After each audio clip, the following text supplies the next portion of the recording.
Hi, this is Heidi, and I'm glad that you've joined me for this International Scrapbooking Day Challenge with the Victoria Marie Facebook page. My challenge for you is to look for the oldest thing in your stash and use it on a layout. I have been scrapbooking since 2000, and in that amount of time, I have amassed quite a bit of supplies, especially paper. So I went through all of my papers and found that the chatterbox lines that I had, probably from almost the very beginning, I still have quite a few of them. I love them. I'm going to give you an example of some of these papers here. I actually liked the color schemes of these so much that when we moved into our house that we live in now, I used this as inspiration to do our family room. The room was called, this is the Great Room Collection, and I thought, I want to make this be like our great room. So I really have always liked these papers, but maybe it's because I like them so much that I've just always had trouble using them. It's one of those ones I just want to admire. And I'm not sure if you even remember the chatterbox line, but it's a thinner paper, but it always felt real nice, like a linen. It's just definitely something that I still covet. And I still have quite a few pieces of the paper, so there's no chance of running out soon. But so I started with the paper. I started with product, and then from there, so looking at the colors that I had selected in here, I found this photo. This is a photo of my son in the fall time, and the colors all tied together. I pulled then this piece of cardstock here, and it actually is, typically I just use nowadays just a standard craft cardstock, but this was actually much older and a little bit different of a tone than I would normally use.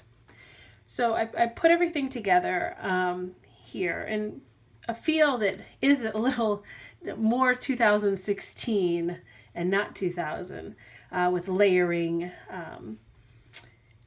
I also used a couple products down here that I wanted to point out. So back the Making Memories foam letters, I actually had started a layout several years ago, stamped the foam letters out and then cut them out.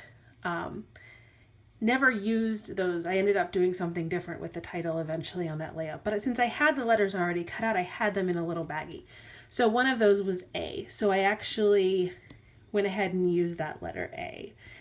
This little tag here is from an older sheet of Basil paper where I had cut it out. It was from a summer line of Basil pattern paper. So I've used that. These two stickers here are an older piece of Pebbles or older Pebbles stickers, as is this one here. And then this is probably one of the newer things on the page. It's an Amy Tan puffy heart that I used and tied it together with some thickers, not so old, but I have had them in my stash for a while and haven't used them.